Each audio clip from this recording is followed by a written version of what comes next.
So, yeah, quo vadis. What are we going to do with our lives? How should we act? Can we determine can we have science, rationality, if not determine, at least influence and guide us in our ethical decisions? So, should we be selfish or altruistic? If so, to what extent?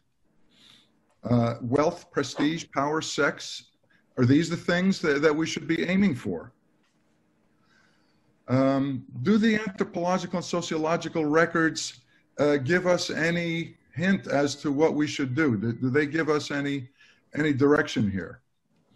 What do the various religions and philosophies say? Actually, while they vary widely, as we all know, there are certain issues that are I find a common thread throughout all of the religions and philosophies I've studied.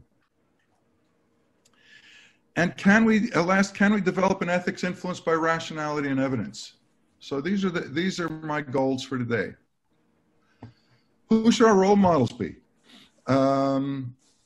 Donald Trump and Kardashian over there have an outward focus. They are looking out at how they're perceived. They're all about money. They're all about appearance, with a dubious connection to reality, and at least for Trump, an eager intent to misinform and lie. Kim Kardashian is famous for not doing anything. There's no achievement in her life, and that's what she's famous for.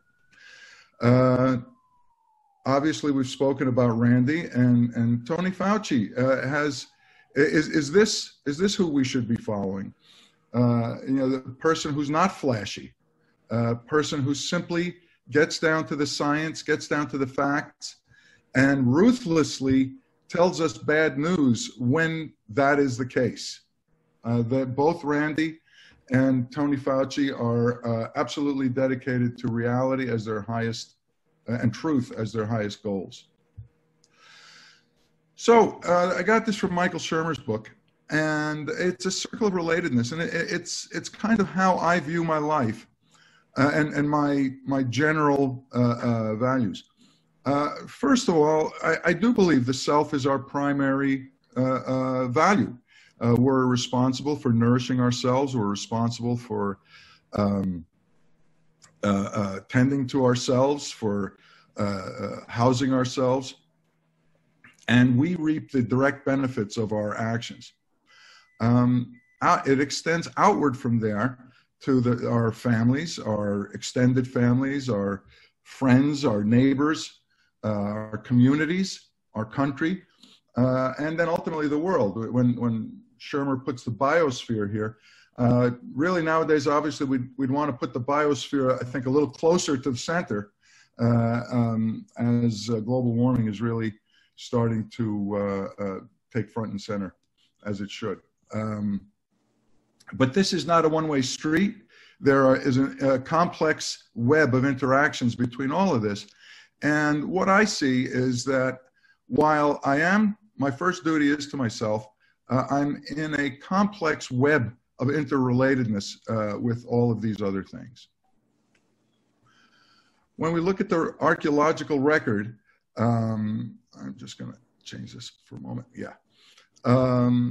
We see that tribes, that there are very few lone wolf humans that we find. People used to gather in tribes of up to 150 or so before they ultimately started breaking off into other groups. And while there are wide differences between all of the different tribes, at the same time, there were many similarities. Some of them were an avoidance of bullying. They were trying to fend off predators. There were instituted penalties for crimes, murder and theft being two of the major crimes that they would banish people from the tribe for. There was a great fear of people from other tribes coming over that hill because they very often didn't wish any good on the people of the tribe that were there. Gossip, shame, and altruistic behavior were a carrot and stick to enforce the norms. So if someone was caught doing something that was a little dodgy, you'd mention it to your friend, and there was some gossip that came along. So it was sort of a law enforcement policy. I think of this archaeological record, and I think back in the day, there must have been a dynamic between wanting to go your own way and do your own thing and stick with the tribe and the benefits of sticking with the tribe. So I think that something like this must have played out. Here we go. Oh, no, not yet. Okay. I'll get to that slide in a minute. There are chemical mediators that have been found. Oxytocin, it's been called the love drug. It actually works together with vasopressin. So it's actually not as simple as all that, but there's a complex web of humoral mediators that actually influence our mood and kind of guide us towards a more pro-social, altruistic type behavior. We're often rewarded mentally for altruistic acts. Richard Wiseman a few years ago at Nexus had placed $20 bills under people's chairs and said you can either keep the money or donate it to a charity. And everybody did donate it, but he pointed out that, you guys just gave yourselves a dose of oxytocin and you're probably feeling pretty good right now. So this is the kind of thing that I'm interested in, more of an internal happiness. So what did curmudgeons do in the old days? If Benny and I, Proto-Benny and Proto-Spiro were out there arguing as we do, there must have been a desire to just leave the tribe and say, forget it.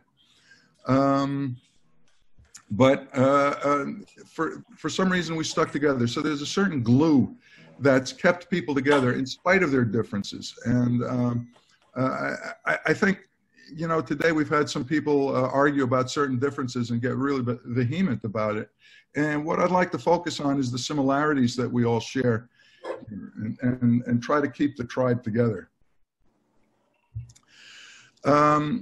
Harvard, back in the 30s, did a study of 268 sophomores and followed them throughout the course of their lives. It was a very well-funded study and very, very well done. They actually took their blood. They didn't only take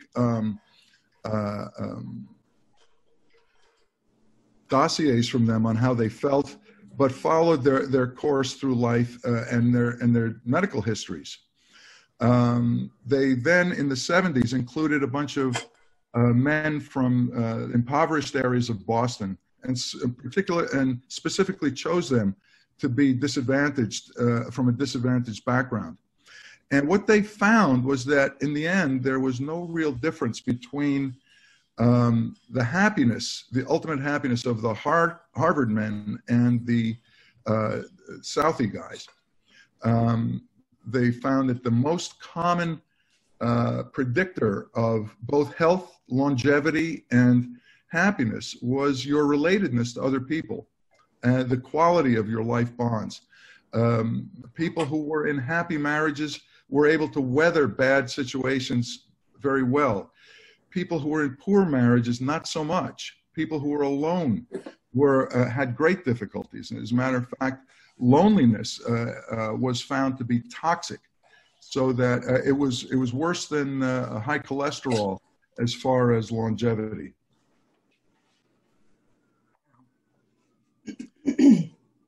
Friedrich Nietzsche and Ayn Rand are two Western philosophers that kind of stand apart from the general run of philosophy and religion, which tends to emphasize altruistic behavior.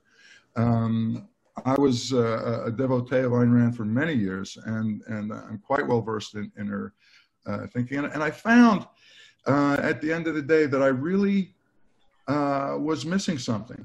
There was a certain, I felt cut off from my friends, from the news. When there was good news in the day, I thought, well, so what? You know, it wasn't really that important, and you know, I wanted to just look after myself. While she was fiercely ethical, she did have her own ethical constructs. At the same time, she, I find that really this is something that just hasn't played out for me in my life. And I think it's ultimately a very negative kind of attitude to have. And the effects, ultimately, this leads to a kind of a social isolation, in my view. This leads to greater rates of depression, heart disease, overall mortality, anxiety, suicidal ideation, suicide, parental aggression, and no doubt, flatulence. So what do Western philosophers say our life's goal should be? We have the Greeks on the left, and we have the Enlightenment philosophers on the right. Here's Aristotle with his hand pointed down towards the earth. He was the realist. Plato was the idealist with his hand pointed up. My favorite character in this painting is Socrates, who's over here, and he's busy arguing with people and discussing and educating, and he's sort of in the middle of the scrum. You know, he's really talking about it. He's living he's walking his talk, and he was a great. He really had originated the statement that an unexamined life is not worth living. But here in the Enlightenment philosophers thought that we should have. They were individualists primarily, although again they're very, very different. But we had John Locke coming out and ultimately spurring the American Revolution. There are some key, though, things that are together with all of these guys. And a lot of those are that they're really looking at a state of mind. They're not interested in wealth or power or prestige. Socrates was penniless. Diogenes over here was a famous cynic. He would sit on the street. The Greeks, Aristotle notably, but not alone, felt that a state of eudaimonia is what we should be going for. And that is a state of general happiness and well-being. He also felt, though, and this is echoed by the Stoics and the Epicureans and many others, he felt that you should be immersed in a web of the community, that you do have responsibilities to yourself, but that a well-lived life is one that's part of a community. He also, however, felt that there's a certain minimum of health, wealth, and intelligence that's sort of necessary to achieve eudaimonia, which is unlike some of the other philosophies and religions. Well, the Eastern philosophies and religions range from Hinduism to Buddhism to Confucianism over here, and Taoism. Here's Lao Tzu. And they're very different. They're more occult, they're more mystical, and they're more community-based. Particularly Confucius was a passionate believer in your community and adhering to the local roles.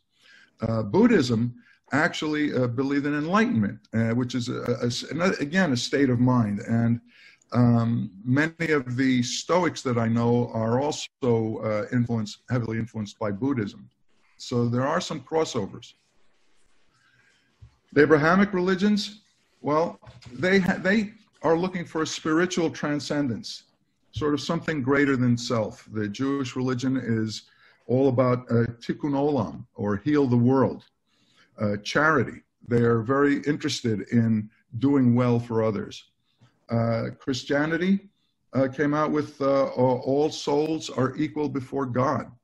And this is something that's notable about most religions, is that they welcome everyone. And I think this is something we should bear in mind in our chat rooms. There is neither Jew nor Greek, slave nor free, male nor female, for you are all one in Christ Jesus. This is Paul from Galatians 3:28. Islam has similar feelings. Well, what's my personal take on all of this? I don't adhere to any one school of thought. I do feel that we must look after ourselves first, and that really the external trappings of success are merely symbols of success, but they're not success themselves. So I follow Fred Astaire in, he was asked many years ago, what school of dance are you from? And he said, I'm from the bandit school. I steal a little from here and a little from there, and that's how I feel. I've been influenced by really so many philosophers and TV shows, religions. When I hear about a lot of people criticizing religion, I think really very commonly you're throwing the baby out with the bathwater, and religion can help with a certain sense of spirituality. It's not necessary, but it certainly is one other path, and I think that's a really good thing.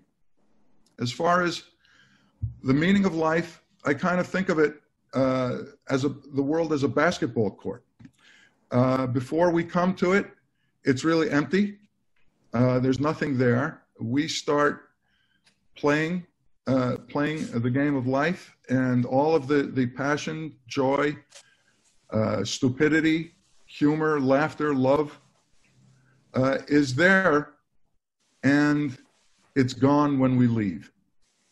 And the question I'll ask you is, will you leave this world a better place or not after you're gone? So to everybody here, have a great game. The ball's in your court. Thank you.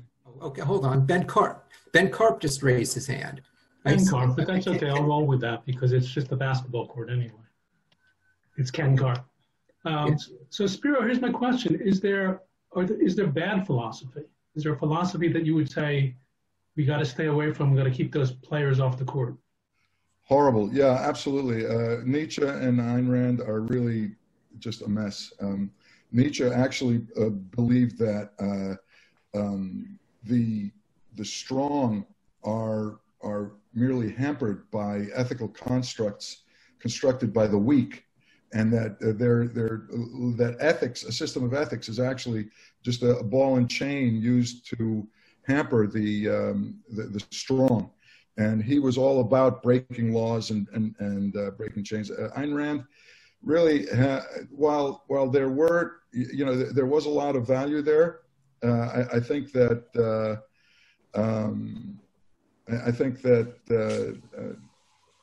ultimately she's morphed into the Libertarian Party, and this general sense that I do owe everybody else on the planet a certain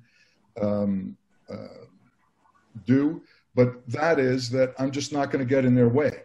That's the only thing we owe anyone else. There's no looking after ourselves. I think this carries out into philosophy. I mean, I think into politics. I mean, I think that we look at politics today, and there's a group of people that just say, "Look, I'm only going to look out for myself. I'm just, it's in it for me. What's in it for me?" And I'm not going to care about what happens to you. So yeah, I think the ultimate part of Ayn Rand would not be beneficial. I think she and Nietzsche would be like bad philosophies. All right, and I see Jesse Phillips is next. Jesse, your question? Yeah, hi, Spiro. Enjoyed the overview. I regrettably missed the beginning of your talk, so you might have covered this. That was the best part. What's that? That was the best part. That's why it was regrettable. But from what I heard at the end, it must have been really good. Curious on you covered a lot of ground here, and from the Greeks to the Enlightenment thinkers. I am curious on your view on approaching ethics from an objective and evidence-based approach similar to science. I echo Sam Harris's TED Talk, who's a believer in this, and wanted to get your reaction on that, and if that is a sensible approach, or if ethics is truly subjective. Well, I think that there's enough. I had a debate with Massimo some time ago about this, and I think that science, I don't know if it can determine ethics, but it can certainly influence it. When we look at the fMRIs of teenagers, their cortices actually grow 20% between the ages of 14 and 18, and then shrink back down slowly to a more normal size. So they have more gray matter in their brains, and they're actually, their prefrontal cortices don't fully form until you're in your early 20s. So when you're thinking about sentencing guidelines, you're really looking at, teenagers should really not be tried as adults. It would be really harsh for someone whose brain hasn't even formed yet to be judged, given a life sentence or a death sentence, the same as someone who's a mature adult. Also, there have been cases. There's one famous case of a fellow who had who all of a sudden started pedophilia, and he was a middle-aged man. He was married and started making inappropriate approaches to his stepdaughter, and was ultimately arrested.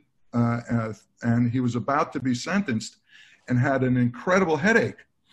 They brought him to the hospital, took an MRI, and found that he had a tumor near his prefrontal cortex. They removed the tumor, and the pedophilia stopped. It came up again shortly afterwards, and they took a second MRI, and it had come back. They took the tumor out again, and then that stopped. And he has not had any. He's moved back in with his wife. He hasn't had any episodes since. So certainly this indicates that it kind of addresses free will. I just saw Pete Flom mention something about free will, and indeed, do we have free will, and how much do we have? I know Jonathan Haidt in his book sort of likens us to sort of our will as sort of being a jockey on top of an elephant. And, the elephant is essentially going to go where it is. We can maybe influence it a little bit here and there, but the elephant has certain tendencies. So I see Dan D said someone, not sure who Dan D is, but it reminds me of Daniel Dennett, who has a similar view. So I just thought that was coincidental on free will. Yeah. So I think it does have an influence. I think we should, it should be in the mix. Whether you can actually determine whether a particular act is ethical or not based on science, I think that might be difficult. But maybe in the future, as we know more, we can do something about that. Yeah. Thank you. All right. Now we have Peter Flom. Hello. Next question. So a couple of points. First, thanks for the talk, Spiro. I think on the interrelatedness and happiness thing, it's a little simplistic. I mean, people vary in how much social interactions they need. I'm fairly introverted. I've been more social since the pandemic than ever before because Zoom is so much easier than in person. But some people need a tremendous amount of social interaction to be happy, and others need much less. We hear much less from the people who need none because they're not interacting with you. There's a lot of people out there who aren't interacting with hardly anybody, and they're not committing suicide or hating themselves or anything. They're just going along. I mean, I have a son who's like that, and he just, he really doesn't need a whole lot or practically any social interaction with people. And then the other on the scientific stuff, I mean, yeah, our brains do keep maturing until we're in our 20s and maybe a lot longer. Neuronal plasticity lasts a lot longer than a lot of people think. But little babies have moral sense, and other apes have a moral sense. You can show fair and unfair situations to infants, and they react differently to the two situations. And very young children will share with you. They'll do all sorts of things that indicate some sort of moral sense. You can't say, until you're 25 or whatever, your brain isn't developed. Anyone who's talked to a 5-year-old knows that that isn't true. But it develops over time, and it's different when you're 5 than when you're 25. But that's not the same as saying they just don't have any sense of what's going on. And, like I said, other apes have been shown to have this sort of thing as well. So that's what I had to say. Yeah, I was talking to Robin about this, and she was pointing out that research has shown that past 1 or 2 close relationships, there's no greater advantage to you to have for greater relatedness, but the research has shown that really you do need 1 or 2, and the Harvard study looked at all of these guys, whether they were recluses or whether they were actually the President of the United States. John Kennedy was in the study. So it shouldn't be seen. The quality of your relatedness is the most important thing, not the number of people you know. Yeah, I mean, it's a question, though. I mean, I'm a statistician, so it's a problem with taking averages. I mean, there's a famous story that a guy from the Midlands of England went to Switzerland, and he came home and he said, if they threw the mountains into the lakes, he would be rid of 2 nuisances at once. If you take the average, a lot of people do need a whole lot of social interaction, but there's mountains and lakes. And at the bottom of the lake, there are human beings down there who we don't deal with because, well, by definition, they're happy by themselves. They don't want to interact with you. Sure. There's another thing, an interesting, many people have the notion that their friends, most of their friends have more friends than they do. Okay. And you can actually prove mathematically that that is true, because you don't have friends who don't have friends, because by definition, they don't have friends. So you're not one of them. I think you run a danger when you say this is true about human beings. It's true on average. It's true of a lot of people, but it's not true of everybody. Well, yeah. I think you raise a good point that this isn't something to hammer down on everyone's head and run out and join the nearest fraternity. So yeah, I agree with you that different people have different needs, but this is what the research showed, and it just plays. It does play in with my life experience. Certainly, when I was in college, I was very lonely my first couple of years. And my second couple of years, I just decided, this is crazy. I'm going to kill myself. And I wanted to just make as many friends as I could, regardless of whether they were good friends or not. And I found after a couple of years that really just having a lot of people, isn't very much better than just having a few. So it is definitely the quality of the relationship that's important.